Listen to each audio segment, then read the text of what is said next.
This episode of Eat the Rules is brought to you by You on Fire. You on Fire is the online group coaching program that I run that gives you a step-by-step way of building up your self-worth beyond your appearance.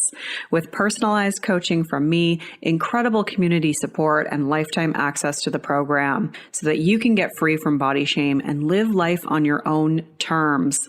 Get details on what's included and sign up for the next cycle at summerinnanen.com/you on fire. I'd love to have you in that group. This is Eat the Rules, a podcast about body image, self-worth, anti-dieting, and intersectional feminism. I am your host, Summer Innanen, a professionally trained coach specializing in body image, self-worth, and confidence, and the best-selling author of Body Image Remix. If you're ready to break free of societal standards and stop living behind the number on your scale, then you have come to the right place. Welcome to the show.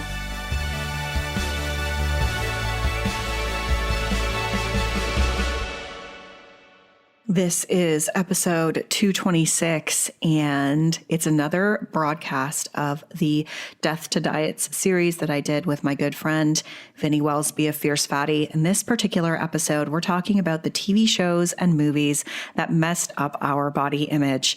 We talk about Friends, America's Next Top Model, The Biggest Loser, Bridget Jones, and more. And we also talk about whether things have gotten better recently or whether it's the same old bullshit. And some of our favorite TV shows that have better representation. You can find all the links and resources mentioned at summerinnanen.com/226. I want to give a shout out to this listener who left this review. Love the recent podcast talking about worthiness. So many life lessons are about being okay with who you are right now. Summer is a great podcast host, so inspiring. Thank you so much for leaving that review. Leaving a review helps others to find the show and the information that you're learning here. And you can leave a review by going to iTunes, search for Eat the Rules, then click ratings and reviews and click to leave a review or give it a rating. You can also subscribe to this show via whatever platform you use to listen to podcasts. And you can find all 226 episodes of the podcast now, which is great. Or not, because I'm sort of embarrassed by the older ones, but I'm sure there's some good ones in there. And if you haven't already done so, make sure you grab the free 10-day body confidence makeover at summerinnanen.com/freebies with 10 steps to take right now to feel better in your body. I wanted to just call something out here before we start this episode. There's a key nugget of information that we didn't talk about when we talk about the TV show Friends. So we're talking about the TV shows that messed up our body image, and Friends is one of them. And it wasn't until after we had recorded this episode, it was about a week later, I don't remember what prompted this thought in me, but all of a sudden I was like, oh my God, do you remember how Rachel and Monica, you could always see their nipples? Like, do you remember how they would wear these really tight, sheer bras and t-shirts with these erect nipples? And so I texted Vinny right away. I was like, do you remember that? They didn't remember. I don't think they remembered that part of it. But anyways, then I went down a Google rabbit hole because I was like, I need to Google this because I don't think I'm making this up. And so I Googled it. And sure enough, this was true. And it wasn't Phoebe for some reason. I think because she was never really seen as like kind of the object of someone's sexual interest. Like she was sort of like the quirky friend. And like, of course, if you're the quirky friend, you can't be attractive. Sarcasm. But it was Rachel and Monica. And so I looked it up, and I from what I gather, allegedly they did this on purpose. So they had really sheer bras, really sheer shirts with nipples showing through. And so I wanted to add in that point because I think it's important because it really just shows how objectifying that show was in many ways. And again, there's nothing wrong with nipples. You want to show your nipples, like have at her. But the way that it was done in that show and the way that it was presented and the way that like those women were objectified in that way, just, kind of just feeds into there were a lot of issues with that show that we talk about in this episode. The other thing I wanted to add on, after we had recorded this episode, I watched the TV show Somebody Somewhere. And I just want to say that show is fantastic. I absolutely loved it. It's got pretty good representation because in this episode, we also talk about TV shows that do have good representation. And that was one that I hadn't watched yet. And so I ended up watching it. It's hilarious. It's so good. But I wanted to add that one in. And then also there's the new Lizzo TV show on Prime as well, which I've heard is really great. I haven't watched it yet. Anyways, wanted to add those in. And I loved recording this episode. I think you're going to enjoy it too, especially if you were influenced by the TV shows in the late 90s, early 2000s. All right, let's get started with the show. What are we talking about today, Summer? I'm excited for this one. We are talking about the TV shows and movies that messed up our body image as well as our audience's body image. Before we start, Death to Diets is a show that we created where we look at the ridiculousness of diet culture and beauty standards and just kind of more topical things that have happened in the world of dieting or body image or any of the kind of work that we do. And yeah, we unpack it here. We ridicule it. We give people advice, and we do not judge or blame anyone that engages in diets. More, we critique and reflect on the culture of dieting and the issues around that. Do you want to introduce yourself? I am Vinny Welsby, V-double-licious, super sexy person, and I am a fat activist, non-binary, fat, amazing human being, and I teach about unlearning fat phobia. What about you, Summer? I'm a professionally trained life coach. I specialize in body image, self-worth, and confidence. And I also host a podcast called Eat the Rules. And yeah, we're buddies, right? We're friends. We are friends. And you know what, Summer? I made the biggest mistake of my life. Before coming on here today, I ate some trail mix. And now I've got trail mix in my mouth, in my teeth. Oh. You know what I mean? Do you know what I mean? It's fucking the worst. So if you see me like this going... with my fingers in my mouth, then you know why. So, well, at least you're not eating it while we're trying to record. That would make can you imagine? Really good audio. So I love the fact that you said, "Oh, it's topical. We do topical stuff," because there's so many of these things that I'm like, "Oh my god, blah blah blah. I need to talk to someone about." Yes, about bullshit that I'm seeing. There's a show I'm watching right now. Right now, as we're streaming, I'm watching a show. No, right now, like in the evening, and it's getting on my tits. And I was like, "Oh, well, Summer can tell me. I can talk to Summer about it." Yes, I've got some of those too. I was going to say, so what are the big things, the shows or movies that fucked up your body image?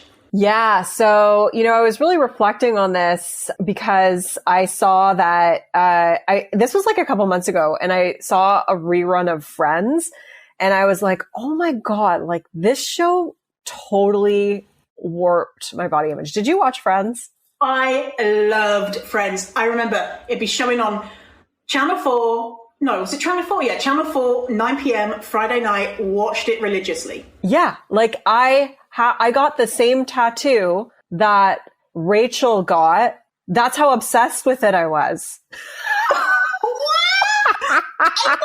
What is that? What is the tattoo? It's like a little heart on my lower back. Is it like, where Rachel got it?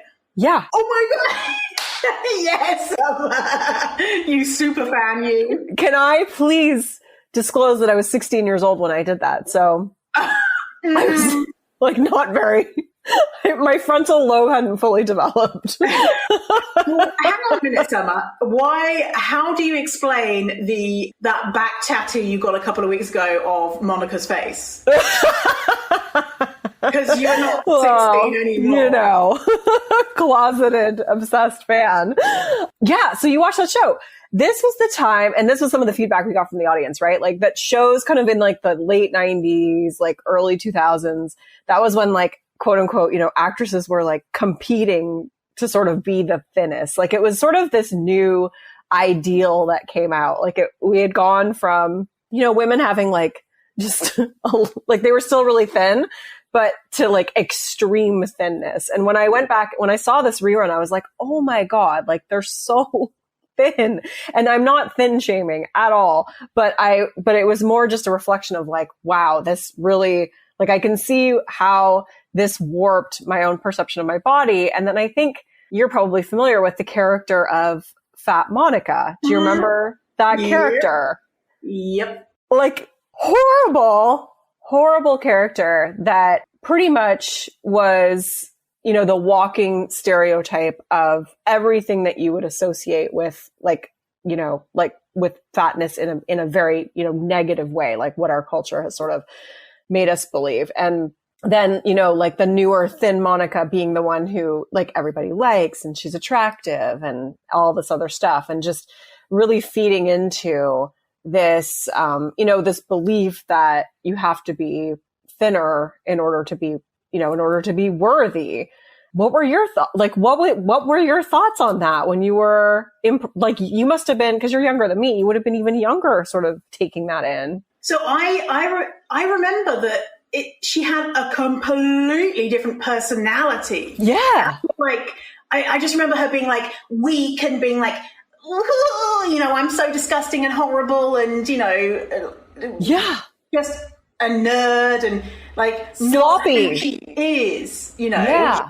And a part of me was like, okay, well, I'm really shy. And so when I grow up and become thin, then I'll become like Monica. I'll be like confident and fabulous and, you know, date Chandler Bing and all that type of stuff. Because that's what happens when you lose weight, is you get a new personality and you become confident, which obviously you don't. But yeah, and you know, that hope that I was still young, like I was probably 14, 13 and being like, okay, well, that was Monica when she was young, and so I've got a limited time until I better become thin, because it's obviously a terrible thing that maybe you might be able to get away with if you're younger, but certainly not if you're an adult. Wow. And like, did you remember that? Like, was that something that kind of stuck with you, or had you forgotten about that? No, I totally remember that. And yeah, because that's the scene where she stabbed Chandler's foot. She dropped a knife on Chandler's foot and he lost a toe, right? Like, I just remember it so badly, and how shameful it was that she had this secret past of being fat. Like, fat was this like her past of being a serial killer, you know, that she had to hide it away. And don't talk about when I was Fat Monica, because it was so embarrassing. It's such cheap humor too. Like, it's not even like, it's so, yeah, just lowbrow and like, yeah. No, I mean, it's not even humor really, but no. Yeah. Like, and Friends was, oh my goodness. I felt like this about Sex and the City. They're so diverse because they have like a dark hair one, they have a stupid one, they have the funny one. So they've got all of the characters of humanity there. Like, yes. It's, and no matter, also like with the fat phobia, but it was also problematic in a gajillion different ways. One thing that really stands out for me was transphobia. Chandler's dad was trans, or maybe a drag queen. There was some sort of exploration of gender there, and it was like this hilarious punchline to make fun of the dad. Oh, I don't remember that part of it. Wow. Yeah. I mean, and like who can afford to live in New York in that size of an apartment in New York as well? Like, just as a side note. Right. It's the most ridiculous thing. That would be worth like millions and millions of dollars. I know. Even if we lived in an apartment that size now in Vancouver, we'd be like, oh, hello. Pretty impressive. God, so much bigger than my house. Yeah. Yeah. And then, do you want to do one of your shows, or do you want me to keep doing some of my shows? You keep going of yours. Okay, so the other one that I wanted to talk about, which is interesting because other people in the audience said this one too, is America's Next Top Model. Did you watch that one? Another one that I fucking love. Yeah. I was always working those smizes. Do you remember the smize? The smize, yeah. Yeah. But I love that. Tell me why that fucked with you. Well, for one, I mean, like, you know, the again, it's like extreme thinness, But do you remember what they always had a token plus size model? Do you remember what size the token plus size model was? Oh shit. I don't even remember there being one. Like, cause really? Like, but they must have been max a size 10. Size 8. Oh, of course. really fucking fat, size 8. Basically, very small. Yeah. And so I remember thinking, like, in my own, distorted mind that, like, oh my God, being a size 8 is plus size. Like, wow. Then, you know what I mean? Like, first of all, like, that's a terrible thought just anyways. And so, but in like, when I was young and still buying into this notion that, like, thinner is better, like, I remember that. And I remember thinking, like, well, it can't be like a size 8. I think I was a size 8 at the time, but it was just like, I mean, it was just so distorted, like that, like the obvious, like, lack of any sort of diversity, like the plus size models of size 8 is just like the most ridiculous thing I've ever seen. And of course, if you're staring at like stick thin people for, an hour or hours at a time, because you're watching all these shows like back to back, like it's going to warp your perception of your own body and like what you associate, like how you perceive yourself. And oh my goodness. Yeah. I can't remember like the plus size models. It must have been like next seasons or whatever. Maybe I didn't watch it enough, but I'm so glad that didn't stick in my mind, because size 8, I haven't been size 8 since I was 8 years old, probably. Like, it's like, so if there were plus size at size 8, I would have just like shit in my trousers. The only good thing I remember about ANTM was the height requirement was 5'7", and I'm 5'7", and I was like, I could be a model when I lose weight. So when I get older, because I'm going to be thin when I'm older, at least I'm tall enough to be a model, because I'm definitely going to get onto ANTM and be a model. But as well, alongside the just stereotypical beauty ideals, was the amount of inappropriate stuff that they did. Do you remember the episode where they put people in blackface? No. Oh my gosh, no. Yeah, they did like a wow. Culture swap, quotes, is what they did it, and they put white models in blackface and then took pictures, and no one said, maybe we shouldn't. And there was another one where a family member had just died like the day before, and then the next shoot was in coffins in the ground, and the girl was like, I'm feeling really sensitive because my mum just died, and it was not Miss J, it was the other one, the one with the silver hair, was like, bitch, you better get in there if you don't want to fail being a model. And she had to do it, and she'd had to do the shoot sobbing, and it was just like, and I remember being at the time, yeah, bitch, get in that fucking coffin. If the modeling world is harsh like this, you just gotta do it. And, I didn't bat an eye at any of this stuff. And yeah, I was there judging their bodies like the judges were. I thought I was a Miss J, being like, oh, look at her walk, it's so terrible. When, I couldn't do a fucking model walk. Anyway. That's so true. Yeah, it really taught you how to kind of critique other people too, like, because it was all about kind of picking them apart and compartmentalizing them. And yeah, and you saying that now, like, really makes me realize, like, that was part of the entertainment value of it, was like, you're part of like the judgment of these other people, and like it's like, that's so messed up, because really that's just like internalized misogyny at its finest, right? Like, kind of teaching you to just like objectify another individual and break them down and like think like, oh, they're not good at, like, oh, like, no, they don't look good in that picture, or their arm looks funny or whatever, you know what I mean? Yeah, and it's just so hyper focused on looks. Yeah, so hyper focused on looks. And I have a funny side story. When I was 12, I went to a modeling camp. Ooh, did you? Tell me, Next Top Model, tell me everything. They told me I was too fat. No. Yeah. Hang on, you were 12? Yeah. You want to talk about things that messed with, like, I remember that. And I had this like really, really fucking feisty best friend at the time. Yeah. And she, like, we got into a lot of trouble together. She's the one that kind of led me down a bit of like behavior that was probably not appropriate for my age. But she actually went to this place, like, without me knowing or anything like that. And she just walked in there and fucking reamed them out and was like, you people are like, oh my goodness. That was pretty badass ass off her, and how fucked up that is to say to a 12-year-old. I mean, what? I know. And so they said, they were like, looked you up and down and was like, too fat. Yeah, basically, like, you kind of, like, you went to this camp, so you paid money for this camp, and they taught you, like, how to walk and, like, how to do, I forget, makeup. Like, the whole thing is really disturbing when I reflect on it. And please don't see this as, like, a fault against my mother. I have no idea. Like, maybe I asked to go there. I don't know. But definitely, like, do not send your daughters to modeling camp. And then, so you pay money to go to this.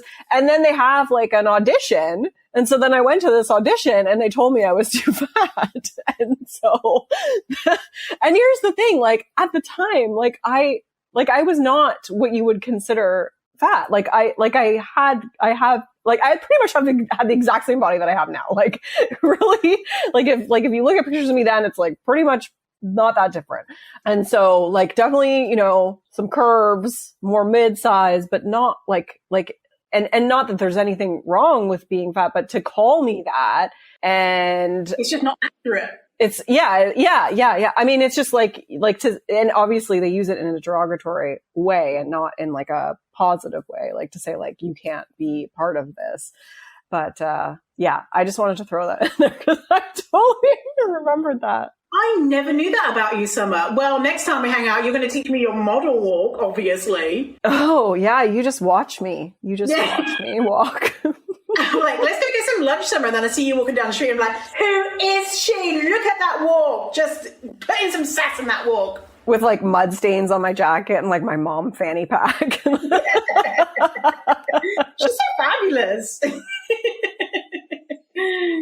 Okay, why don't we do some of your shows? Because yes. So what were some of the ones that messed you up? Oh, the biggest one, which is what a lot of our audience said, is The Biggest Loser. Yes. Which is just a whole heap of fucked upness to the extreme. Oh my goodness.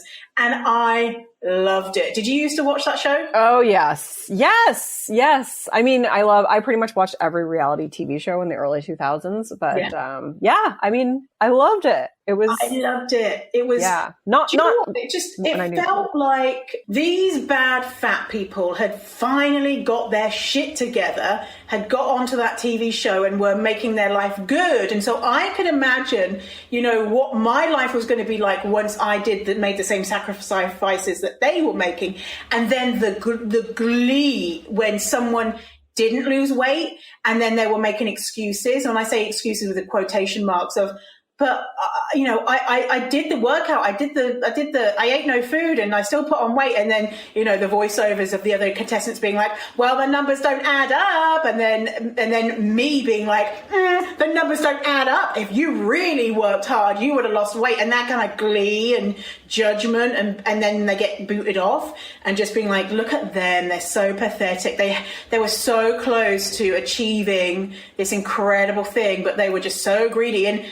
And what they made the contestants do was so, I don't know if the show's still on, but so dehumanizing, absolutely appalling, not healthy, not safe, extreme, just degrading, awful, hate it, worst. At the time, loved it. And I remember seeing, I think this is when things kind of like started to crumble for that show. Because I remember seeing the finale when there was some woman, like, and they did the reveal in the finale. They hadn't seen her for a couple months. And she was like really skeletal, basically. Yes. And I remember like the trainer's face actually, like their jaw just dropped. And like, you could see like them even being like, holy shit, like what just happened? Like, this is too much, right? Yeah. But then they won the show and they had to celebrate it. And I think that's when maybe things took a bit of a turn for that show, because it was like, it brought a lot of attention on the fact that this was really harmful. But I don't think it's on anymore. But Jillian Michaels was the worst. Like, just like still. Yeah.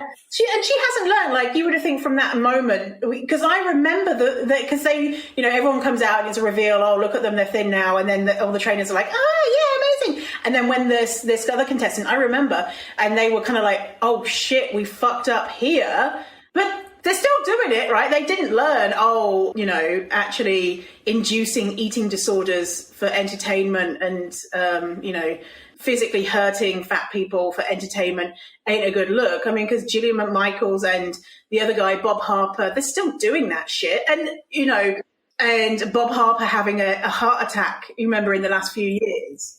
And no consideration there either to be like, do you know what, actually, I'm quote unquote healthy, but I still had a heart attack. Should I maybe consider what is healthy? Like, nothing like that. They haven't learned, No, I was going to say, like, this idea that like fat people need to be saved by like these thin trainers. You know what I mean? Like, did you feel that way? Like, I feel like that fed into this idea where people, like, even now are kind of like concern trolls, where they're like, well, like, what about people's health? And it's like, it's none of your business. Yeah.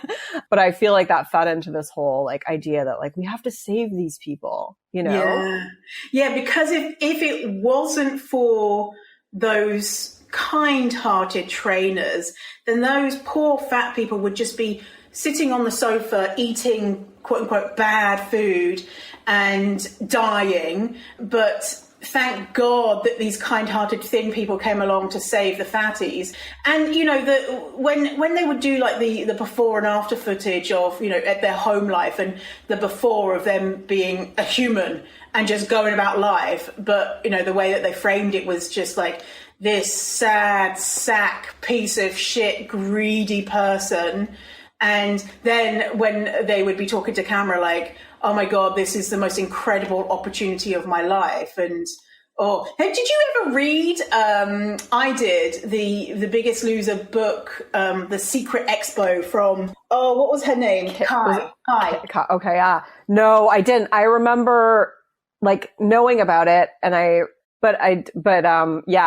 seen, I actually, I had someone on the podcast recently who was talking about the study that they studied them, the people in The Biggest Loser, and how their metabolisms like never returned to what they were before that extreme behavior. And so like, yeah, you sort of wonder like what's happened to all of these people who were like really just like dehumanized for entertainment purposes. Yeah. Yeah, that was from New York Times that wrote that piece about basically as well the deep feeling of shame that the people who haven't unlearned fat phobia and diet culture of, I had this great opportunity and I had lost weight, and now look at me, I'm fat again because of my greed, versus because my body is doing wonderful things to keep me at a weight that I'm happiest at, and my metabolism's fucked and la la la la. So I just if anyone has been on a weight loss show or anything like that, or, well, anyone's been on a diet, then,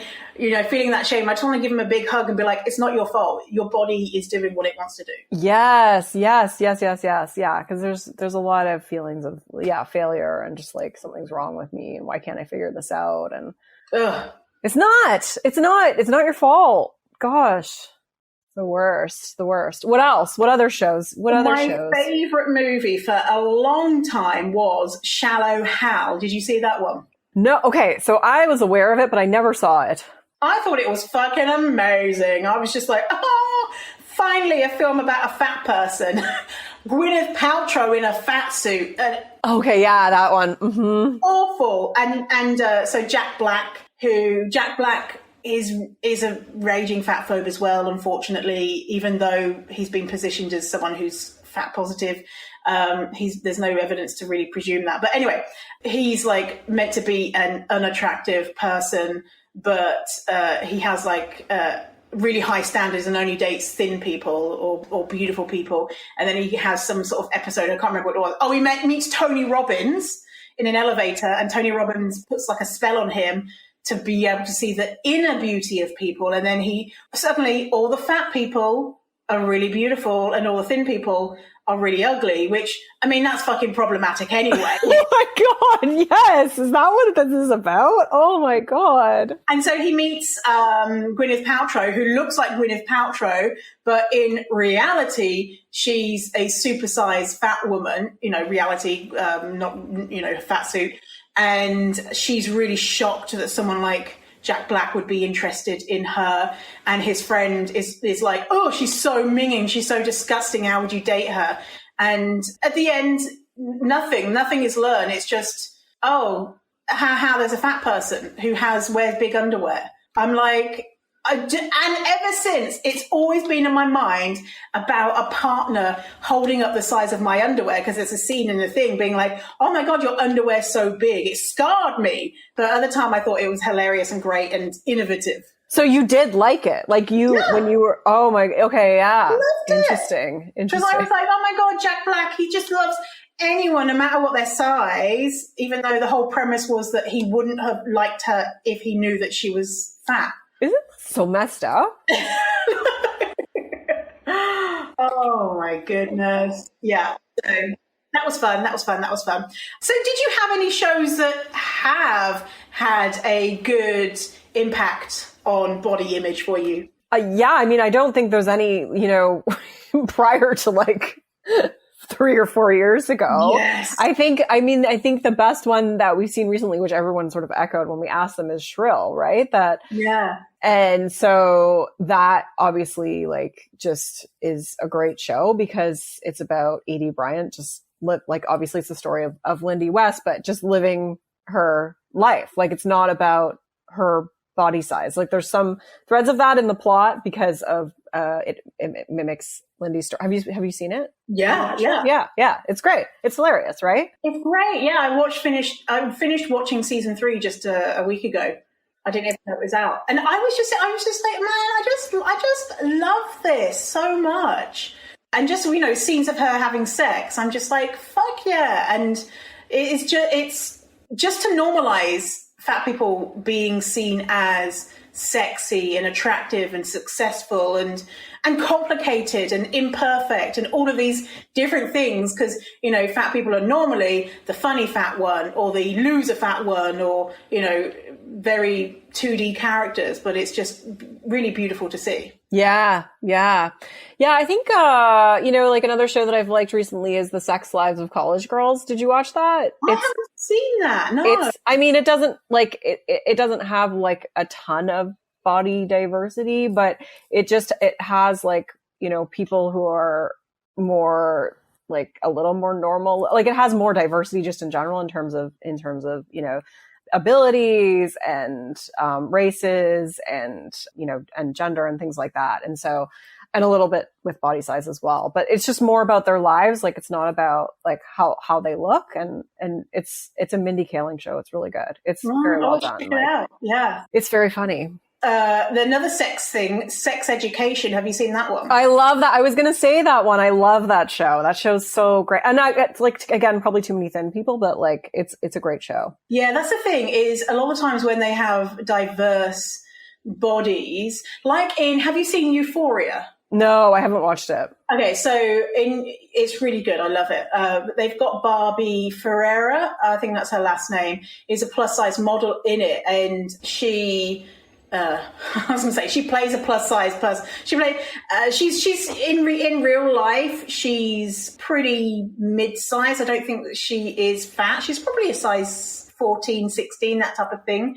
She is she's a model, right? So she's a model. And so we'll have this representation of diversity and all of them. And Euphoria, we've got an amazing trans actor in there as well, and great diversity, but all of these people are literally models. And so, where they have a fat person, but it's a fat person in the right way. And in Sex Education, we have a couple of fat people, but, I want to see ugly, I want to see people who just look a bit weird, or people who are not models, basically. Well, because it's like the right kind of like fat body. Like they still have, like the more like hourglass sort of shape. I believe, like, is that kind of exactly. And so like actually seeing like people who represent what normal people look like. That's why Shrill's so great, because I feel like it does actually have like really good representation. I think Edie Bryant is still pretty model-esque, right? She's pretty beautiful. But you know what I want to see? I want to see thin people with saggy tits. I want to see. I'll show you mine. You want to see that? Do you know what I mean? Like, I want to see, because, I mean, who is walking around with, like, you know, the type of tits that we see in shows? Like, 2% of the population, right? I want to see tits that fall into people's armpits on a young person, because I know that's what my tits did when I was young, and I didn't see any of that, right? I only saw, like, oh, if you're a young person, your tits are to the ceiling, and, you know, and I want to see fat people with saggy tits. I want to see fat people with big hanging bellies and flat bums, and disabled fat people and trans fat people, and all of the, like, I'm just so greedy and want it all, Summer. Give it to me all of it, please, now. I know. It's pretty sad that we can only think of a handful of shows. I know, isn't it? Like, I was thinking about that, and I'm like, everybody said Shrill. I was like, I was hoping there might be some other ones out there. Yeah. Well, I had a couple of ones from the poll that I did. I had Shrill was my number one, and then I had Cagney and Lacey. Did you ever watch that? No. It's two. I have never seen it, but it was two women cops fighting sexism as they were doing their detective work. And then we had Roseanne. Now, I watched Roseanne a little bit, but that representation of fatness always terrified me, because Roseanne was quite a, from what I remember, strong character.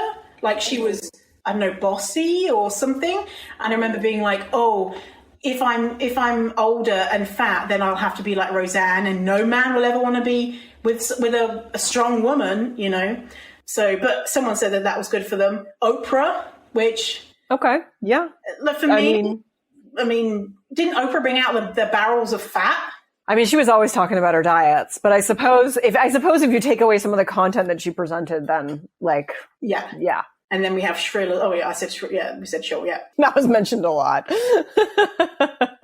Yeah, there was a weird show on in the UK and in Europe. It was called Eurotrash. Did you ever see that? No, but it totally sounds like something I would have watched. It was just the weirdest fucking thing. It'd be on at like midnight, and you'd be like on Friday night or something, and you'd secretly have it on quiet and then quickly turn it off if your parents came in, because it was basically, I don't know where it was from, Germany or some Eastern European accented host who was like a little bit creepy and a little bit suave, and they would have these really diverse kind of sex stories. And so they'd have like porn stars and people making art out of their pubes and people shitting on each other and like weird stuff, and also diverse stuff and normative stuff too. But yeah, you'd watch that and be like secretly turned on watching, you know, some stupid fucking story about, you know, people going camping naked,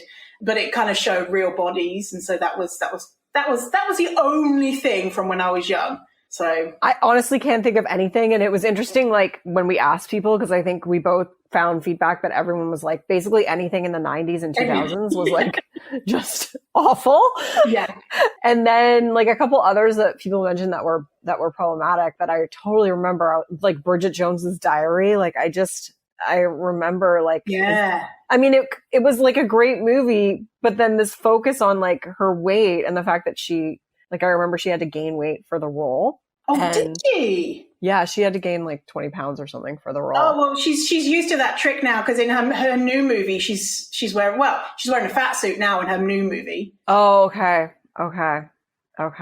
Yeah. Anyway, carry on. Ugh, but it was like she wrote like her weight in her diary. Like, I don't know if you read the book, but No, I watched the films though. Yeah, and so it was all about like what the weight was, and like she hated it, and then trying to lose like that was just like this kind of undercurrent of the entire plot line. And yes, it was. And that she was so useless and fat, and really she was very, very straight sized. Like yeah. Like I remember at the time, like I think I was the same size as her, and I was like, oh my God, like there's something wrong with me. Yeah. Like, you know what I mean? Like it's just like, no wonder so many people of that generation have body dysmorphia. I think that's like a real issue. My God. Yeah. All of the media is just, you know, from that time. But even saying that, the thing that I was watching recently that I wanted to mention was, and you were thinking about this too, all the new dating shows that we have nowadays is all like fucking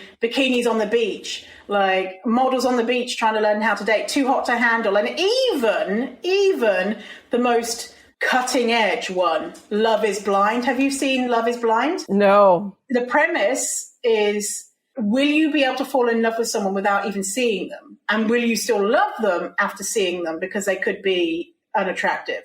Of course, every single motherfucker on the show is a model. And so, you know, they fall in love, the doors open. Oh, look at that. Oh, two models. We can find each other attractive. But, you know, sometimes there might be a bit of conflict because it will like, oh, actually his hair is a different shade of brown that I like. I like more of a mousy brown and his is a bit darker. So we have to call the wedding off. But they've done one season and now season 2 is out. And I think they have tried to include a little bit more, you know, more diversity. And so they had a couple of fat people who didn't make any of airtime, no airtime at all, but two of the people that are in it, so no spoilers if you haven't seen it, by the way, two of the people that are focused on, two female characters, both of them are former fatties. And so there's a fucking violin out being like, oh, I used to be fat, and it's such a shame.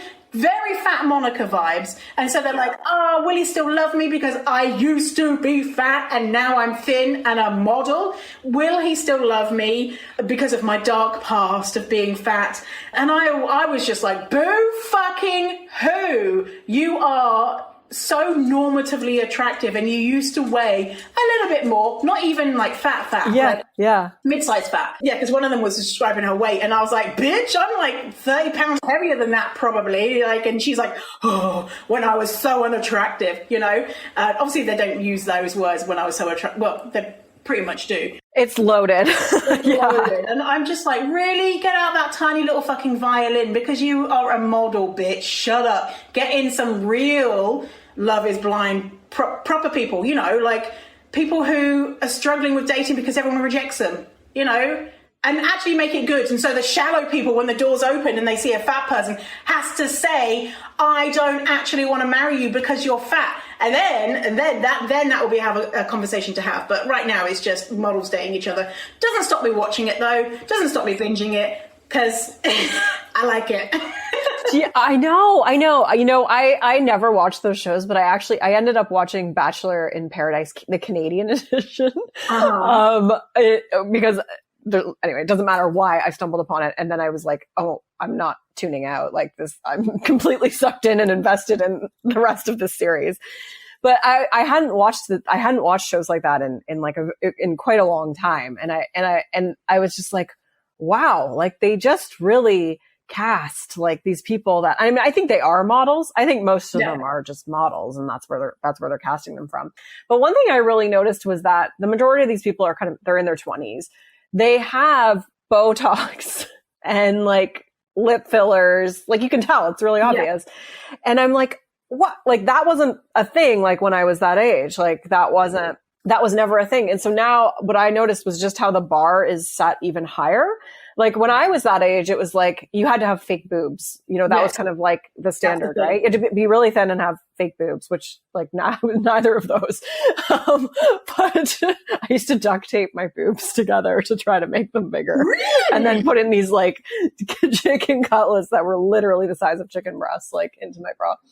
And so anyways, but now it's like, you know, there's like another level. It's like, okay, no, now they have to have, you know, they have to have Botox and like, you know, lip fillers and like, I'm not criticizing people who do that at all or judging, but it just to me was more like a reflection of the culture where you like, sometimes I like to hope that things are sort of starting to shift, and we sort of see that with certain TV shows, but then you see shit like that and you're like, God, like, no, like the bar just keeps getting higher, you know, like it just keeps getting like, more procedures, more like manipulating your body, like molding into something it's not. Like that's just more and more of the standard. And it's really a shame to see.